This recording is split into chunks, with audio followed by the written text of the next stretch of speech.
We're very, very excited to have Regina Spektor here tonight. We've been trying to get her for a while, and it's really wonderful that she'll be here. I think most of you know a lot about her. You probably don't know that she and I are related. We are. I hired a molecular biologist to look into this for months. And unfortunately, we're only related in the sense that we're both kind of New York Jews who used to be in Russia.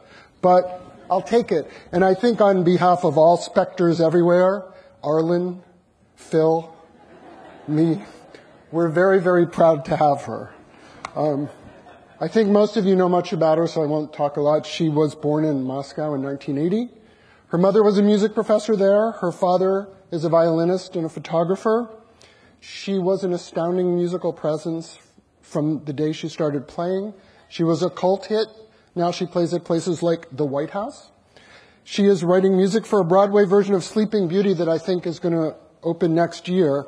She's totally arrived, and we're unbelievably grateful to have her here tonight. So let's welcome her to the New Yorker Festival.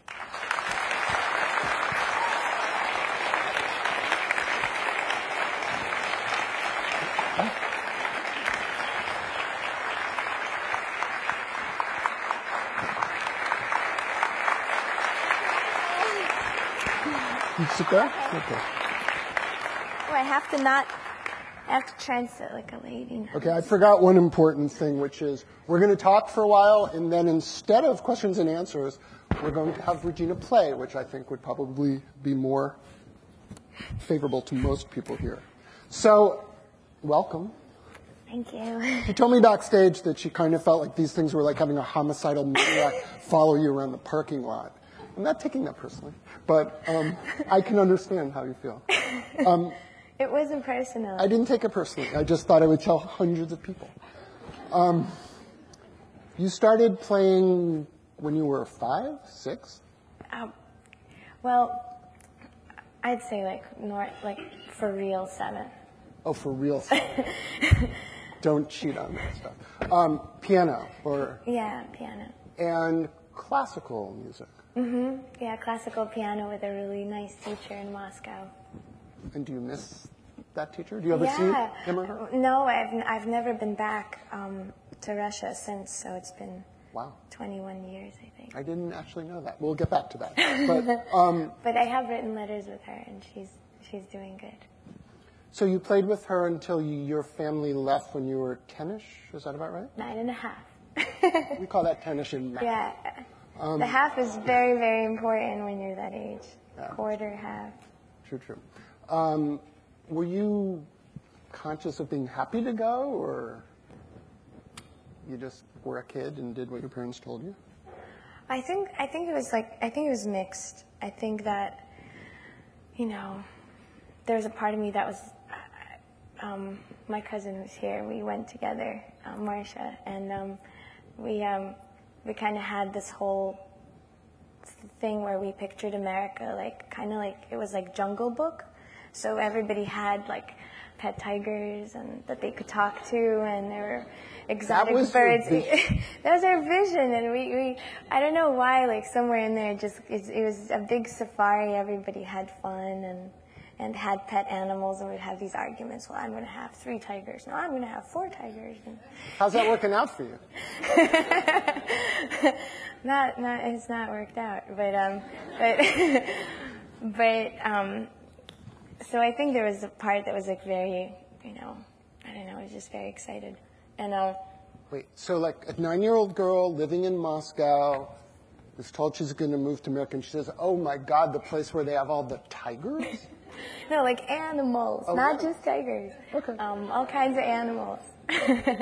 But no, because we weren't even really properly told, because actually I think that at a later time immigration was less taboo, and in '89 it was still kind of sketchy, so it was a big thing, and so the knowledge that we were leaving and all these things were kind of pieced together by like listening in on adults like talking in the kitchen, and then just like, oh, I found this out, or what did you find out, You did leave at an unusual time, because it's true. I moved there a few years after you left, and when you left, it was still difficult to leave, but it was also the beginning of perestroika, and there were some really exciting things happening.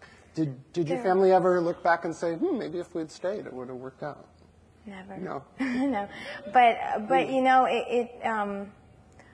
I think that it was different than, you know, we had friends and we had relatives that left.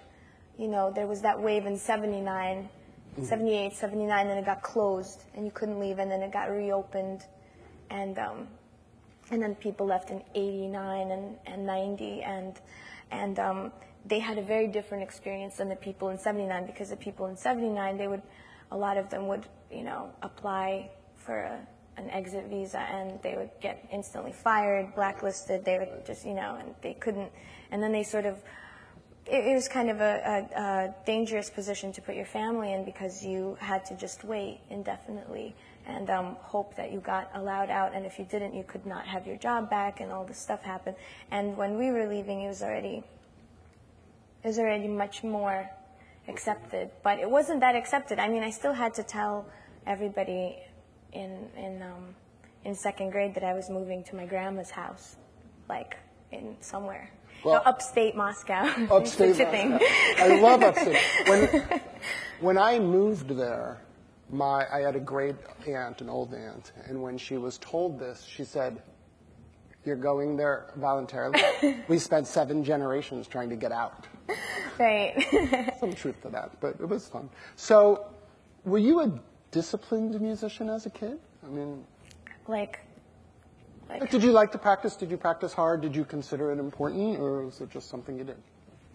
I think I had my moments of considering it, of being disciplined, and I think those were much too rare for my parents. Like, you know, I definitely was not like a little, like, prodigious, like, kid who just, like, worked really hard, and I sort of, I don't know.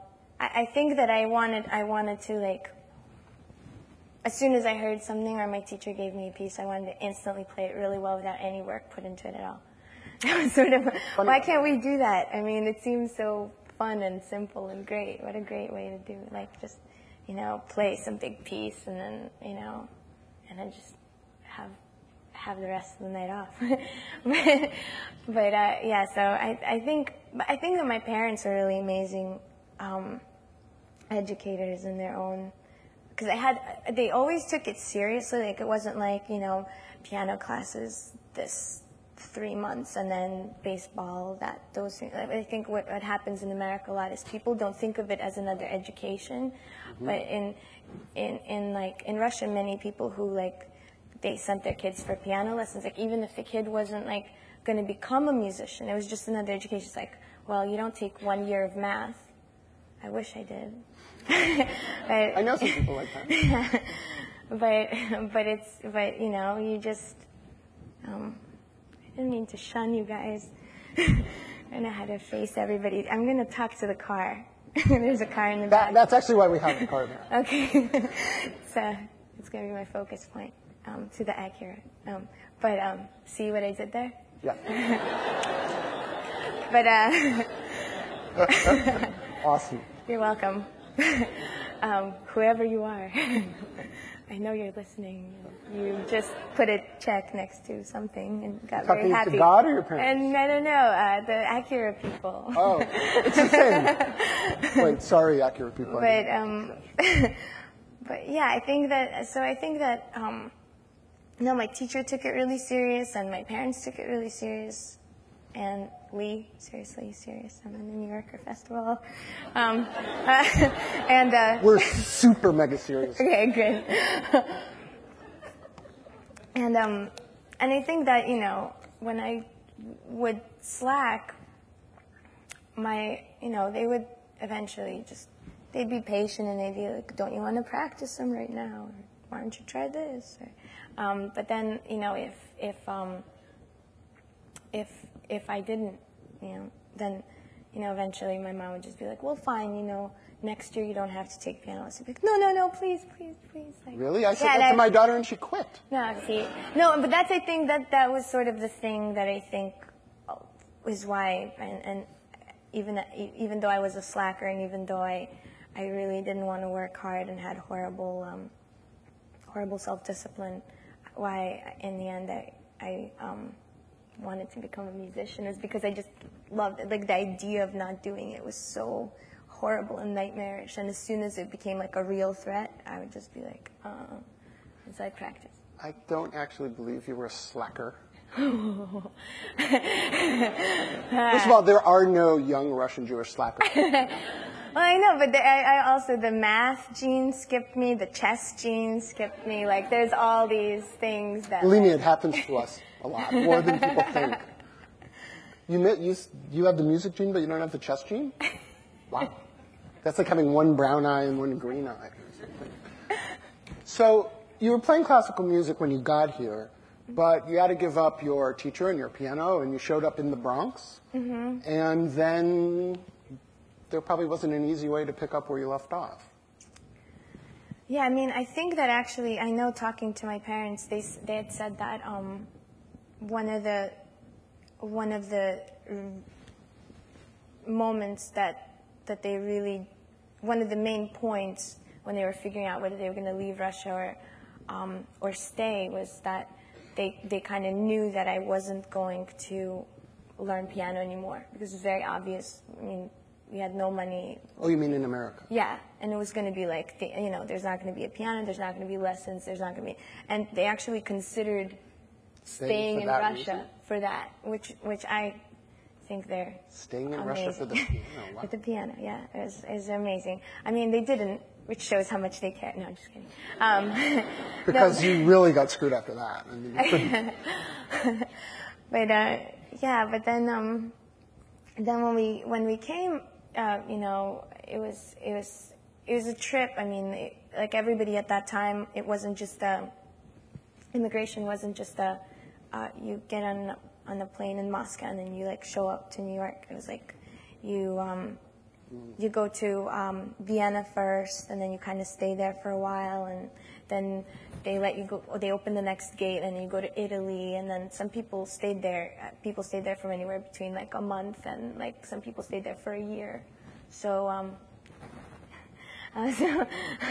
so we were there for like maybe 2 months, which wasn't that long, and then after that we finally came to New York, and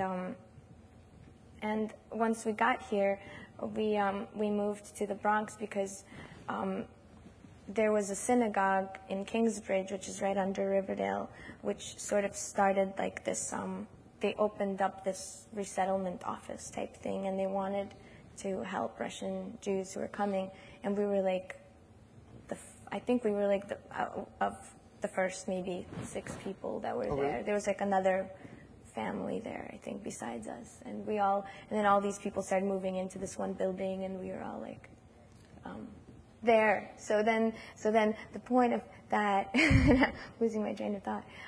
There's got to be a piano in this story. Yeah. So then in the synagogue there was a piano in the basement that was really a really bad piano, but was like an amazing piano for me because I didn't have a piano at all. So I was very excited. So then I started practicing there. On the bad piano? Yeah. And how long did you play on the bad piano? Actually, not very long, because then my dad was coming home from a night job that he got, because he was like, he didn't like the whole thing of like being on any kind of support. Like, he's like super anti, not giving but getting welfare. So a non-slacker? Yeah, he's a non-slacker. He's the opposite of me. And he like got some job, night shift job for like $3.50, and he was coming home from that. And on the subway, he met this man who had a violin case who was older, and they started talking because my dad had studied violin and played it into his 20s,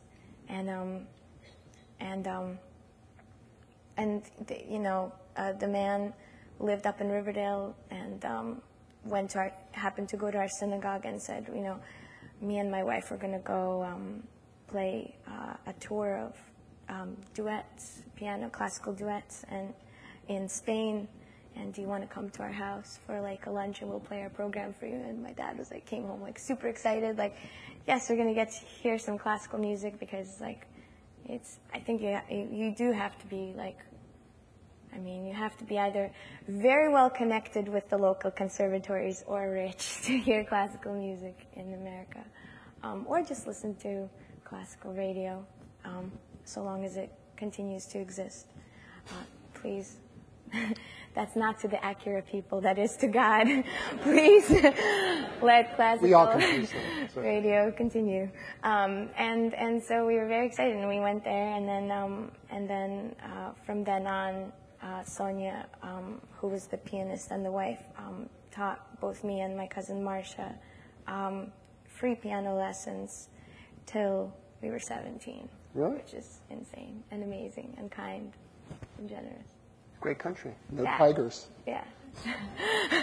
So speaking of God, I'm going to do this, and I'll never do it again here or anywhere else, but I'm going to say some of your lyrics because they pertain to God. Oh. And it's from the song Laughing With. Okay. No one laughs at God at a hospital. No one laughs at God in a war. No one laughs at God when they're starving or freezing or so very poor. No one's laughing at God when a doctor calls after some routine tests, when it's gotten late and the kids are not back from the party yet. Are you a religious person? I think so. I mean, I think that, like, I don't know, I think it's kind of hard to say, like, the exact thing because it means so much to different people. So, like, you know, if you say, like, religious person, I could, like, picture somebody who's like, and you shall be damned. Like, and, I'm like, not saying you know, a follower like, of the... you know, like, so I think it's just, like, you know, it's like I'm a picky eater when it comes to religion. I'm like, oh, awesome, I'll have, like, a plate of that and none of that, thank you. But, like, you know, but I think that as far as, like, I think that I always had that feeling of, like, I don't know, just the feeling of whatever it is we humans do, like, there's got to be something bigger, you know, like that kind of a feeling, and it's never left me, you know, even through all kinds of questions with it.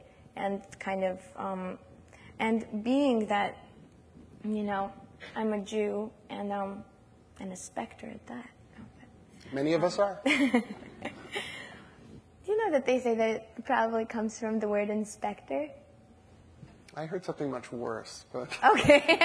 Let's ask you afterwards. Yeah. Let's ask you that, yeah. But, you know, I think that especially when you come out of I think everything is basically like context. Everything is context. And so to somebody who's like,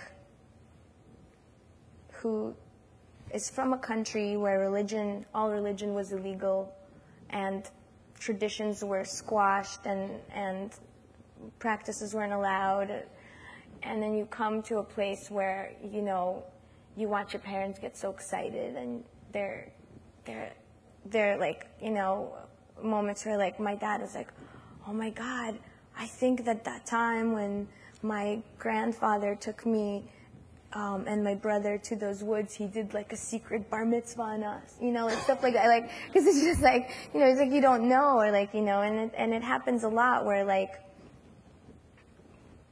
people just, you know, it's like, oh wait, you know, we always had matzah somehow for Passover. Like, my grandmother always procured it somehow, and she always knew what day it was supposed to be on somehow. And, you know, because she knew somebody who kept the Jewish calendar and with the lunar calendar, but we also had, like, tons of bread with the matzah. And then you get here and you're like, oh wait, that's not supposed to happen. You know, like stuff like that, you know, you're like, we got it half right, you know, but it is exciting, you know, when you get reconnected to your cultural traditions, and I think that, you know, even though I sort of, on different days, I range in I love religion, I hate religion, you know, I love atheists, I don't feel like an atheist, you know, just all this stuff, you know, I think that, yeah, the correct answer would be yes, I'm a religious person. Thank you. I knew we'd get there. Yes. I didn't.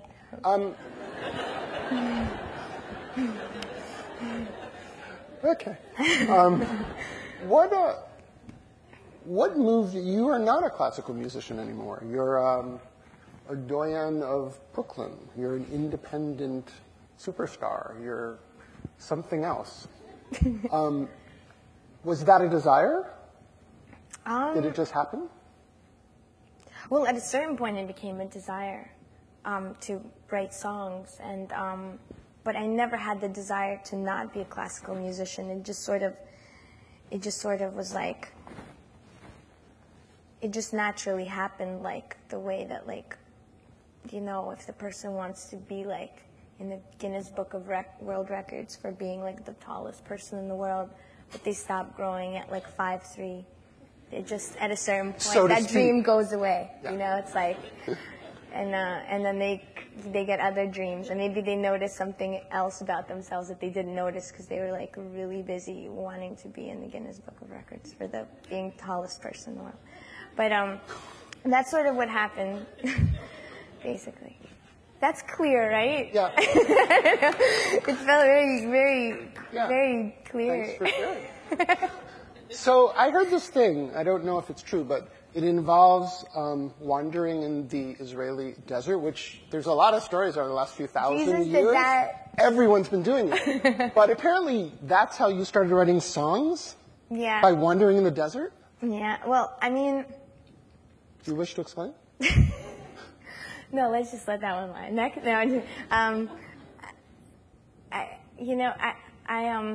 I was always kind of like singing and humming and doing stuff like, and both my parents actually made horrible fun of me all the time because I'd get really into it and get really loud, and they'd be like, "Shut up, you're annoying," but nicer, you know, parental, not mean like that.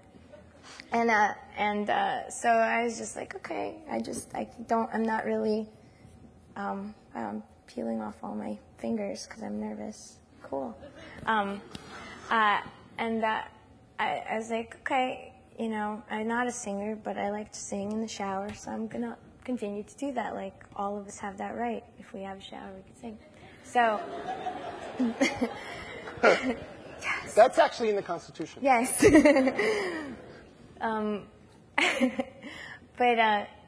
But then I went on this amazing trip through this program called Nesia, which is out of Ohio, and I got a scholarship to go there, and it was basically like a, I don't know, creative, like teenagers trip to Israel for 5 weeks, and you got to really.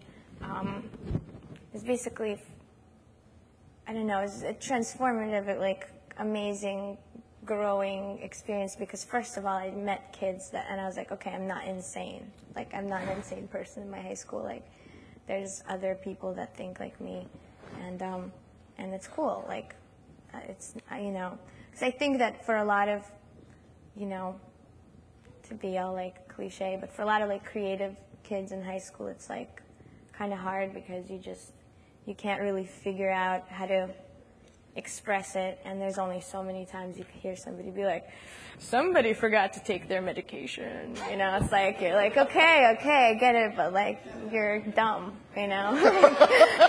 And I'm not having any fun talking to you, like, so, like, what have you been smoking, you know. It's like, okay.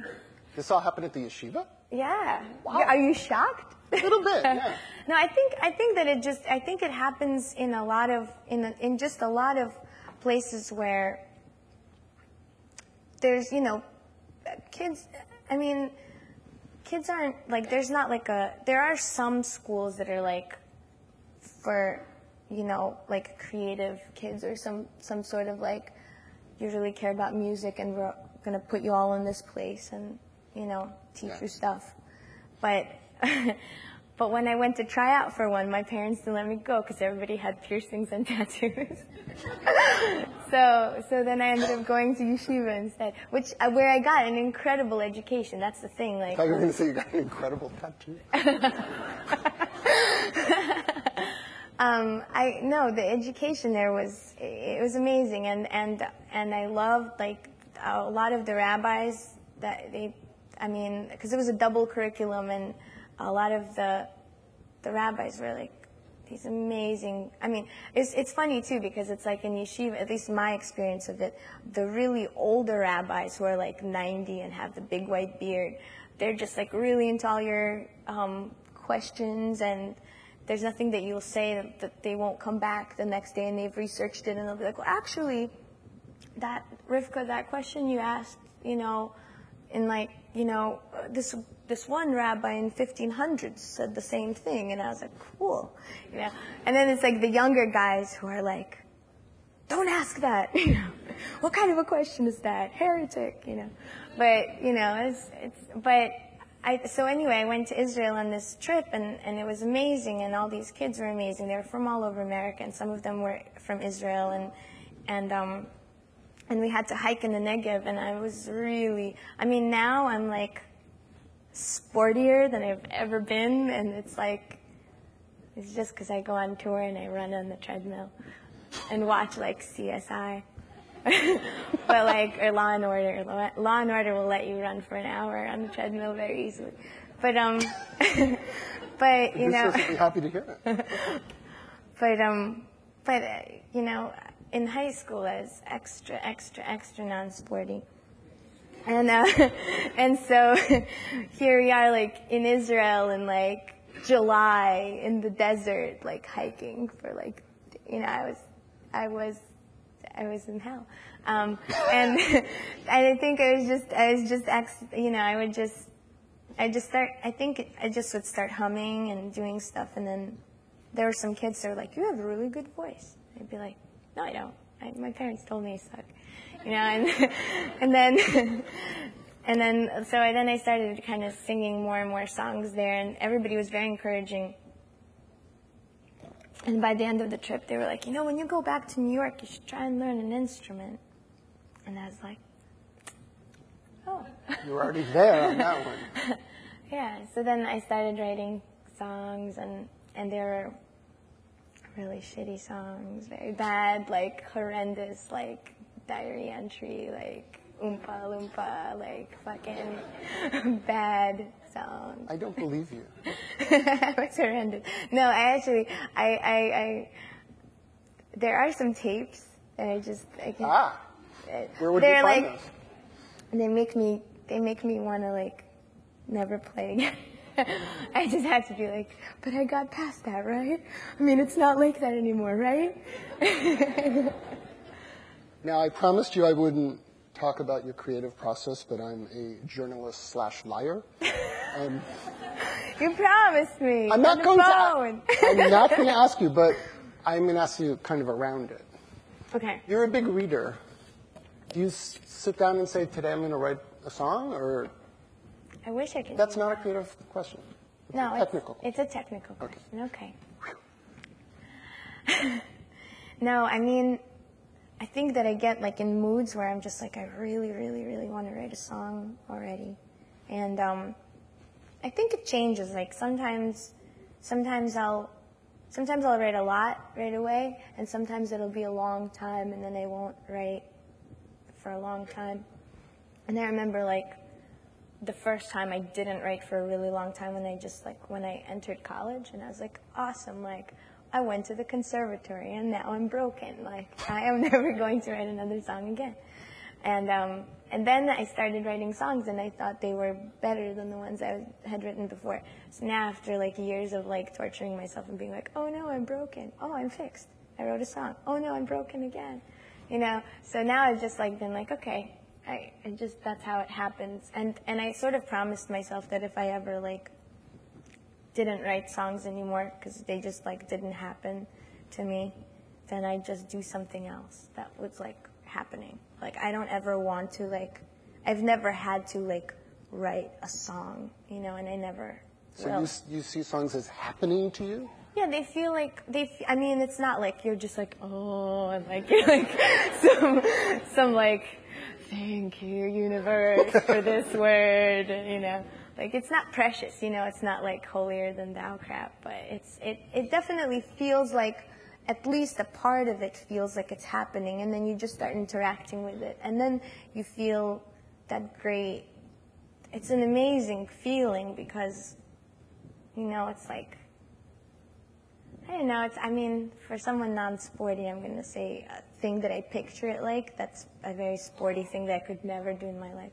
But it's probably like the way surfers are, you know? Because it's like, I see, like, especially those big wave surfers, like, you see them and it's like, they're so, like, the ocean is happening and the wave is happening, it would be happening anyway, but they happen to be in that wave, and what they're doing is affecting, like, the way they are with it is affecting them and affecting the wave, and that moment only happens because they're there together.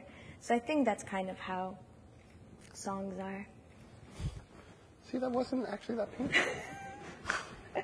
Well, you seem to be evolving in a variety of ways. You're writing a musical? Yeah. How's that? I mean, that's something very different than you've ever done, right? Yeah, it is very different. It's also very different because it's, I'm writing songs, but I'm writing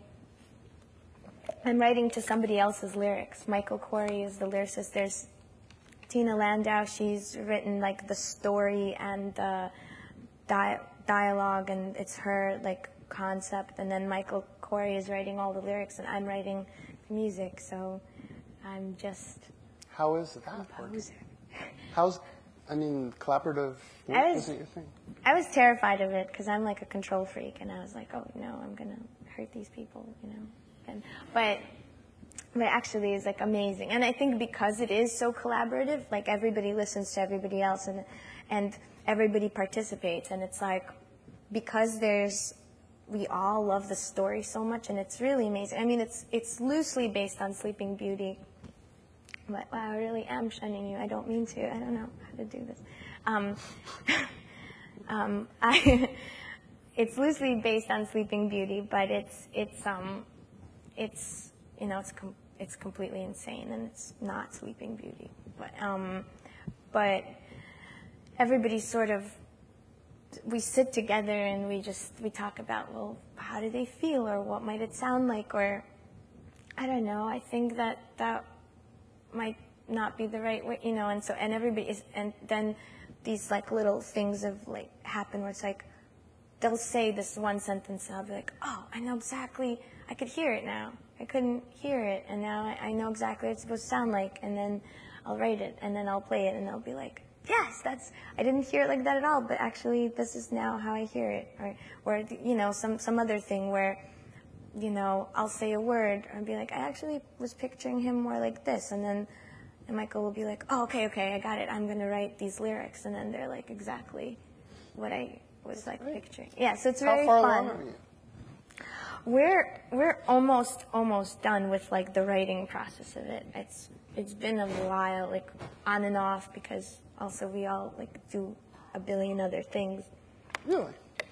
Speaking of which, you're going on tour tomorrow to South America, right? You're traveling with strings, and it's a lusher sound than you sometimes have. Is that easy to go back and forth, and you're just going to be? Like...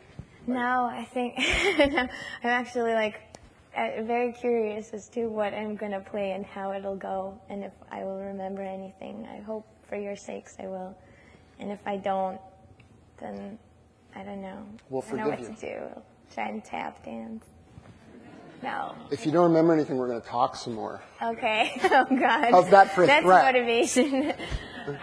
Yeah, it's really hard actually in some ways to go into like from like maybe recording or writing or doing the musical and then practicing old songs. I think that whenever I start doing new things, they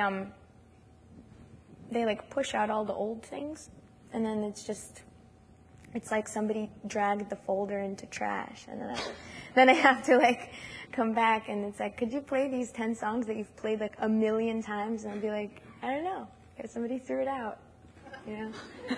Does it bother you when people want you to play Hotel Song or the things that most of the people in this room probably know and love from early days? Do you feel like Bob Dylan did when he tried to plug in and got screamed at in Newport? Well, no, I think that, I mean, I haven't experienced like everybody turning on me and hating everything new that I've done, which is what happened to him, which I think is a horrible feeling. And I think it's actually, I think on the part of even being a fan, I can't relate to it because I'm a fan of a lot of things, but I can't imagine not having enough respect for somebody that whose art I like, and enough respect to be like, well, I don't get it, but I wouldn't actually like picket it, or like, just, boycott it or stand on a soapbox and yell about it. Like, it's just so wrong. We expected the same thing again, and you're disappointed. Musicians aren't politicians, and we don't make any promises and then have to like follow our campaign. Because politicians are excellent at that. Right. It's true. What do you like to listen to when you're just listening? All kinds of things. I don't know, everything that's good. I hate bad stuff. Okay. There's like no, it's non-genre specific, and it's it's like, it's just, you just know it, I think to me it's like I know it, that it's awesome when I hear it. It just feels right, and it engages your mind and your heart in a certain way, and you're just like, this is awesome, and you don't really think like, oh, is this falling? And the same thing happens with bad music, and I suffer tremendously in this world, actually. If you really want to know, I walk out of stores even though I'm starving, and there's the thing I need right there because I just cannot deal with like what's going on over the loudspeakers. Wow. And I will punish myself. I punish myself by not eating because some bad music is playing in a place. You're not like a New York Jew or anything. Do you have the dark view that comes with your background? What do you mean? The world's going to collapse pretty soon. Like a pogrom kind of vibe? Yeah, the pogrom view. I'm totally pogroming it. Like, I'm like, I'm ready to like take my satchel and like run off to like Hoboken, Is that your safe place? I don't know. It's like the close place I could picture. Like, okay, there's a way to get there. I don't know. I want to ask you. You brought it up. I didn't realize this, but is there a particular reason you never went back to Russia? And you surely could have gone and played or visited people. Is that a conscious decision? It's not. It's not so much, now it's becoming, I think, more conscious just because it's kind of weird, I guess, now, and I've been asked about it a lot, and I sort of never thought about it. But when I left, there was this feeling, because at the time when we left, like, my grandparents and my uncle immigrated a year and a half later, and but when we were leaving, there was sort of this thing of like, you might never see your grandparents again. Everybody was crying. There's like this permanent goodbye. And so in my mind, even though it's not actually geographically correct, Russia is like the furthest place on the planet from here. And I've been to like, it's actually blown my mind because I remember like being in airports in like, whatever, somewhere like Stockholm or, and it's like, and then you see Moscow and you see like, hour-and-a-half flight, and I'm just like, really? But how is that possible? Like, isn't it light years though? Like 1.5 light years? No. But so I think that sort of is going on there. And then there's, and then I think there's just this feeling of like, I have all these memories, and like I was, 9 and 8 and 7 and 6 and 5 and 4 and 3 and 2 and 1 there. And nicely put. That felt comforting. I don't know why. I needed to count. But it was now, and I feel like now it's like so different.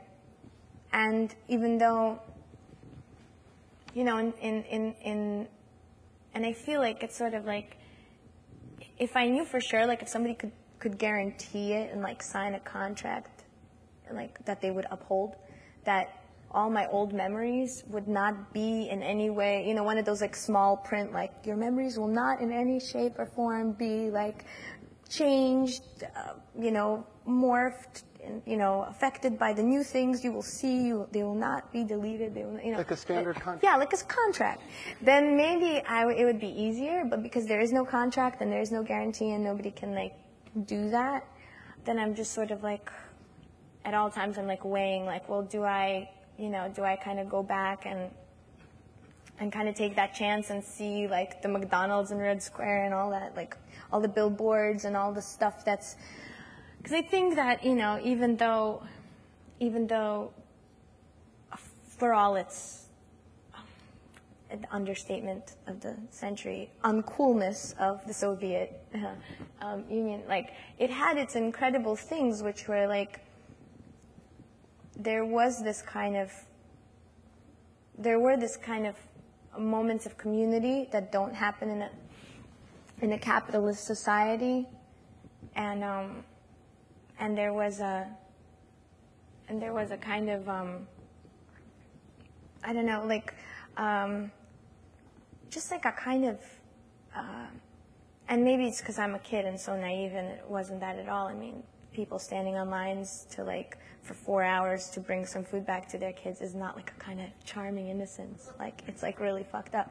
But there was something where like, no, you're totally right. People had like the clothes that everybody wore. Like my baby pictures, you don't like, they look like I could have been born in like 1920. Like there's just, people had like homemade clothes and like things didn't have logos or labels, and like and people had like 4 outfits, and like it was something comforting about, oh yeah, my mom's wearing that sweater, that other sweater that I like, that is like one of her 3 sweaters, and and they're in every photograph, and I like that. I don't like this thing of like closets full of bullshit and everybody trying to like keep up. And so like the Dior store in Red Square would bother you? I think so, because I think it's just, and also it's happening there, it's happening here, is the complete death of the middle class. It's going away, but there it happened in an extreme way, where it went from like kind of everybody being in the same boat except the people that were like somehow connected, yeah, and then but mainly everybody was in the same boat, and into like now it's like, McMansions and like World War II veterans like asking for change on the people that were like, it's just like America. It was made in Iran. No, I think you're right in many ways. Well, no, there was a warmth, yeah, but there was also some remarkable oppression. And, yeah, of course. But now it's like all the things that, like, at least, I have to say that even I, who was a slacker, who has got skipped with the math gene, when I came to America from my, Moscow public school, I was like, ever so briefly, ahead of all the kids in my class in math, like somehow. Then it like, of course, it was like felt like nature 10 years behind. But I think that people were kind of getting this education, and it was kind of countrywide. Like you didn't have to be of a certain, financial, to get a good education and all stuff. And here you do. And same thing was with medicine. Well, it was just sucked, but everybody could get it. And now, yeah, it did suck, and everyone could get it. Here, nobody can get it. Doesn't suck. So. Right. But listen, before the next pogrom with us, I think we should let you do what you do best, which is play music. Okay. And thank you for this very much. Thank you so much, Michael. Thank you. Okay.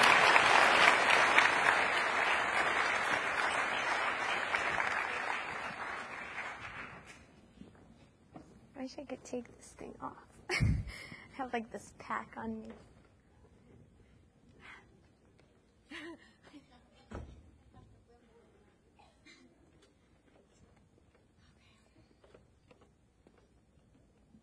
Don't you just want to have a drink instead? I mean, you really have to play. like totally ready to chill out. See, slacker.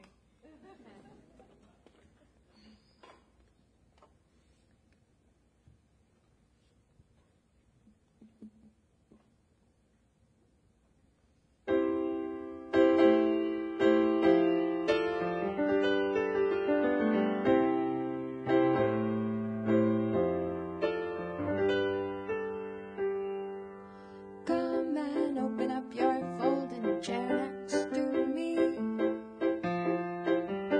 My feet are buried in the sand, and there's a breeze.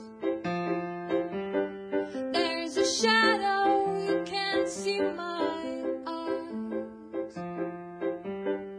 And the sea's just a wetter version of the skies. Let's get the silver bullet trailer and have a baby boy. I'll safety pin his clothes all cool and you'll graffiti up his toys. I got a perfect body, but sometimes I forget. I got a perfect body, 'cause my eyelashes catch my sweat. Yes, they do, they do.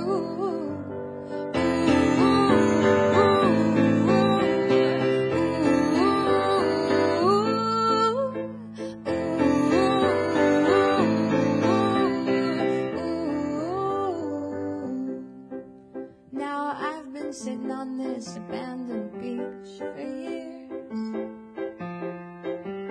waiting for the salty water to cover up my ears. But every time the tide come in to take me home, I get scared. Now I'm sitting here alone, dreaming of the dolphin song.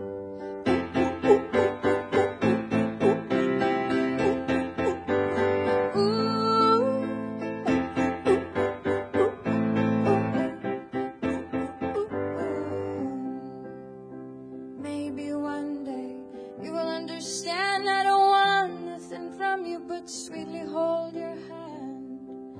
Till that day, just please don't be so down. Don't make frowns, you silly clown. Just come and open up your folding chair next to me. My feet are buried in the sand, and there's a breeze. There's a shadow, you can't see my eyes. And the sea is just a wetter version of the skies. There's a shadow, you can't see my eyes. There's a shadow, you can't see my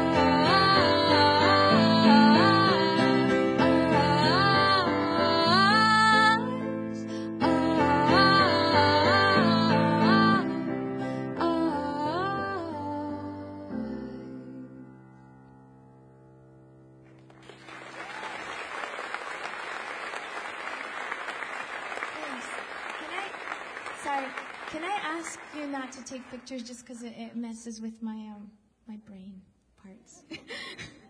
Sorry. I know, it's like singling you out. I don't mean to. And I like pictures anyway. Cameras are nice.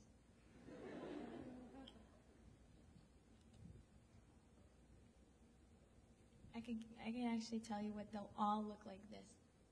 That's pretty much what all of them look like. And I hate that, too. I don't like that, but that's what they look like.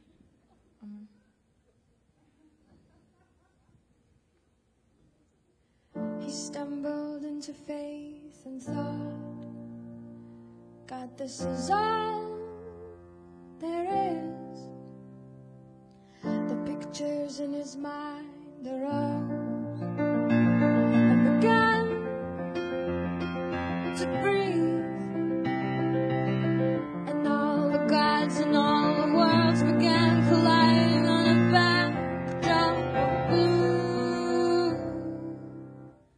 Blue lips, blue veins.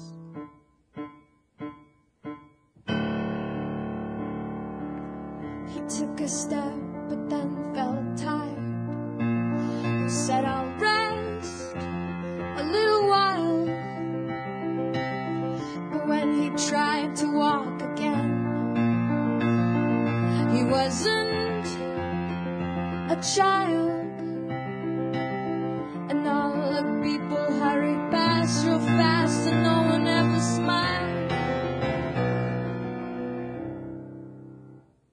Blue lips, blue veins, blue, the color of our planet from far, far away. Blue lips, blue veins, blue, the color of our planet from far, far away. He stumbled into faith and thought, God, this is all there is. The pictures in his mind arose and began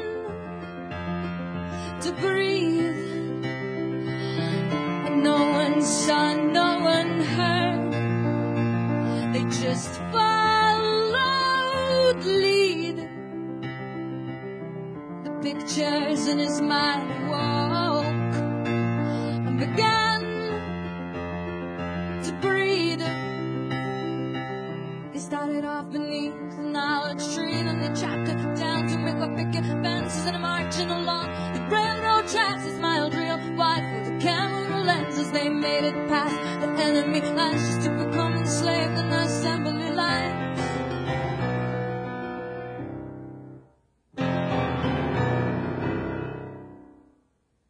Blue lips, blue veins, blue, the color of our planet from far, far away. Blue lips, blue veins, blue, the color of our planet from far, far away. Blue,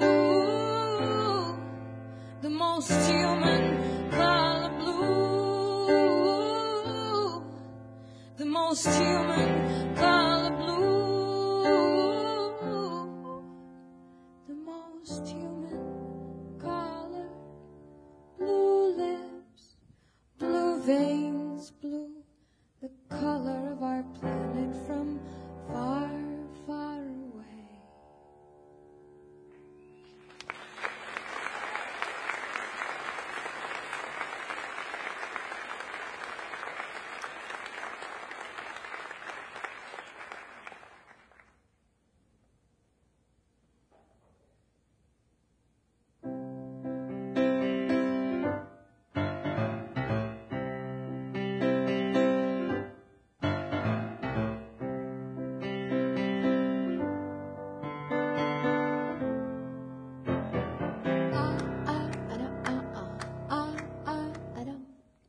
This is how it works. It feels a little worse than when we drove our hearse right through that screaming crowd, while laughing up a storm until we were just bone, until it got so warm that none of us could sleep, and all the styrofoam began to melt away. We tried to find some worms to aid in the decay, but none of them were home inside their catacomb. A million ancient bees began to sting our knees while we were on our knees, praying that disease would leave the ones we loved and never come again. And on the radio we heard November Rain. That solo's real long, but it's a pretty song. We listened to it twice, 'cause the DJ was asleep.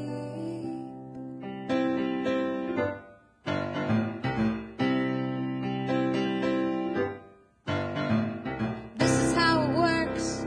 You're young until you're not. You love until you don't. You try until you can't. You laugh until you cry. You cry until you laugh. And everyone must breathe until a dying breath. Inside yourself, you take the things you like, then try to love the things you took, and then you take that love you made and stick it into someone else's heart, pumping someone else's blood and walking arm in arm. You hope it don't get hard, but even if it does, you'll just do it all. fall again. And on the radio, you'll hear November Rain. That solo's awful long, but it's a good refrain. You listen to it twice, 'cause the DJ is asleep. On the radio, on the radio, on the radio, oh, on the radio, oh, on the radio, oh, on the radio, oh, oh, oh,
All the Holocaust deniers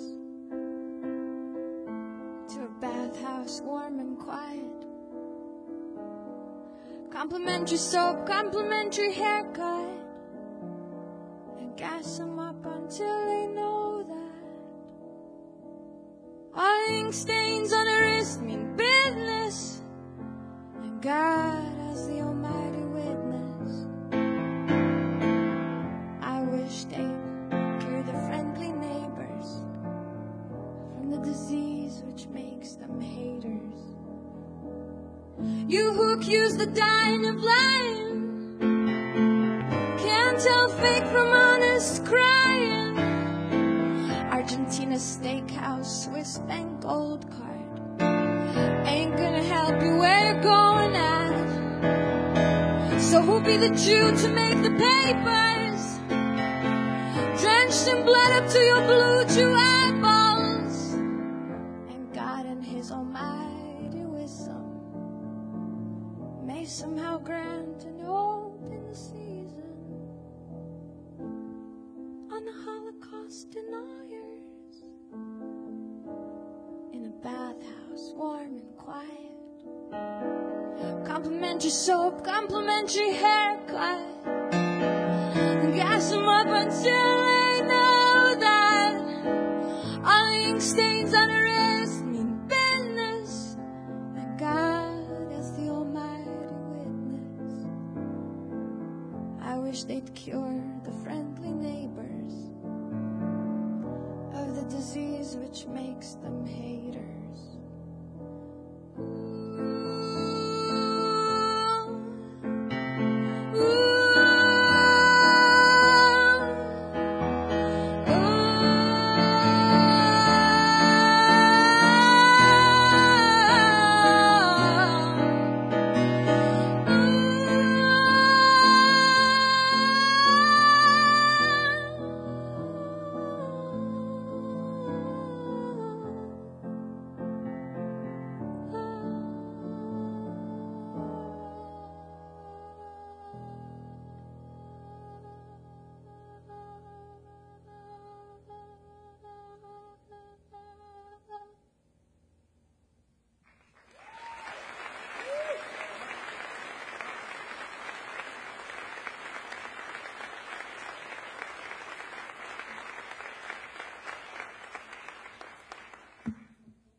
Carl Projectorinsky to the front of the cathedral. You have won, dear sir.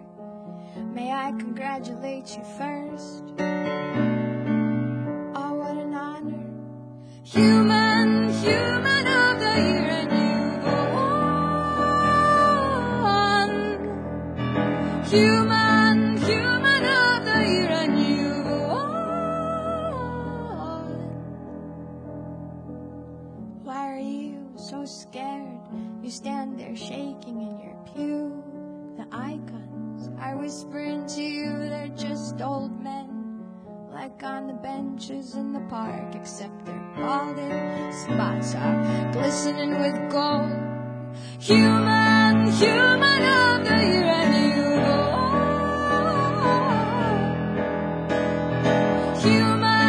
human of the year, and you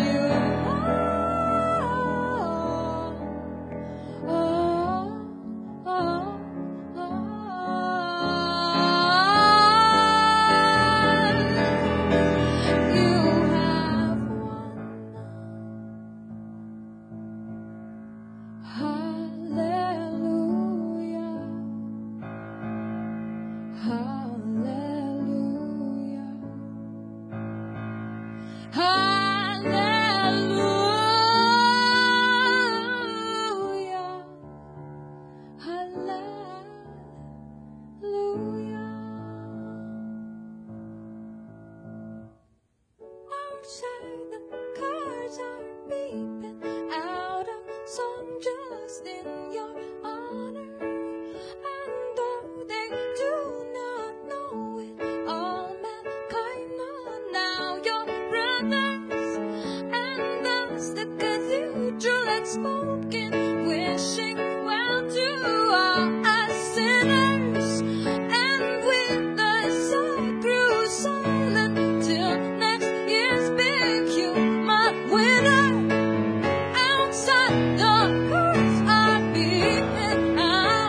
installing a Kyle projector and ski to the front of the cathedral. You have won.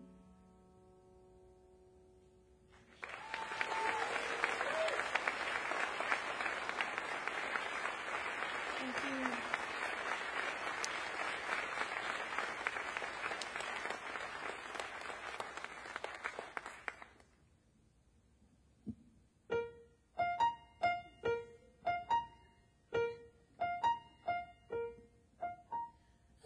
Inside the music box ain't easy.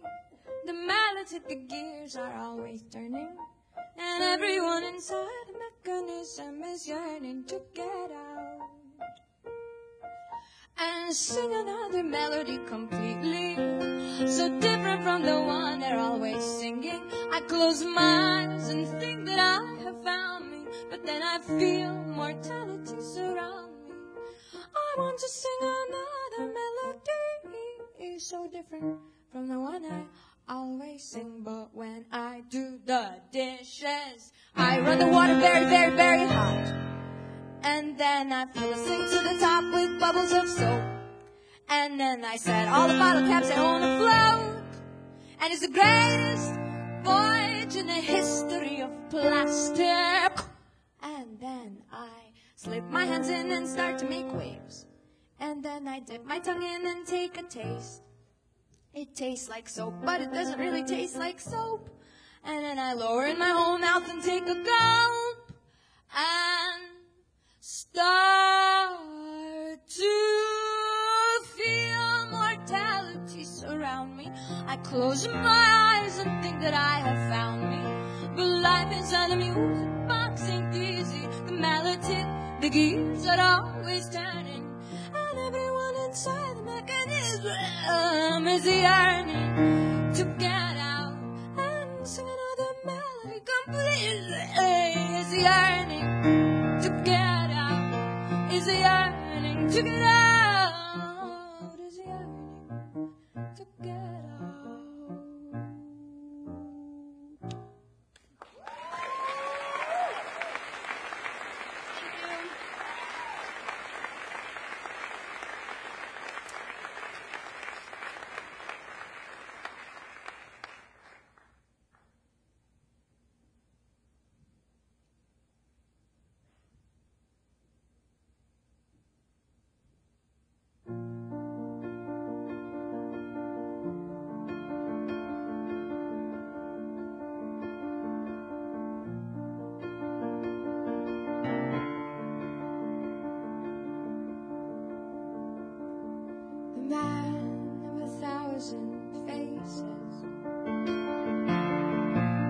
Sits down at the table, eats a small lump of sugar, and smiles at the moon like he knows her, and begins his quiet ascension without anyone's sturdy instruction to a place that no religion has found a path to her likeness.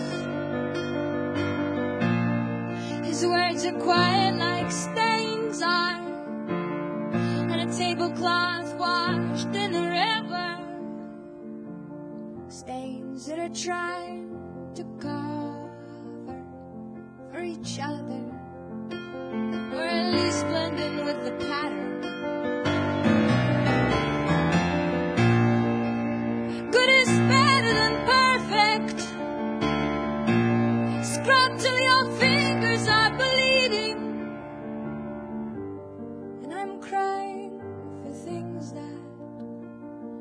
Tell others to do without crying.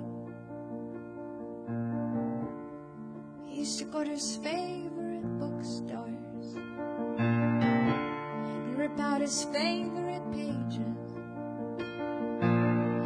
and stuff them into his breast pockets. And the moon to him was a stranger. Now he sits down at the table right next to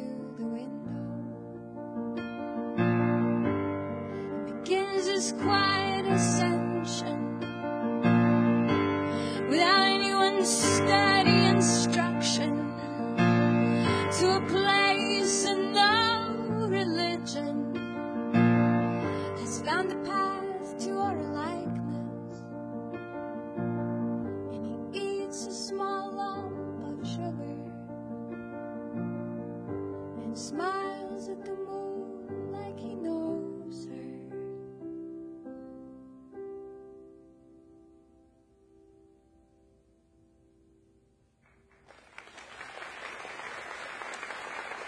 Thank you all so much.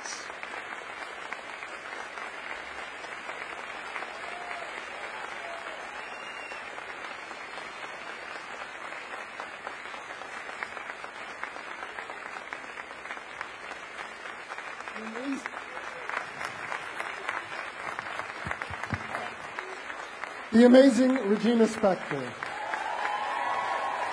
Thank you all for coming.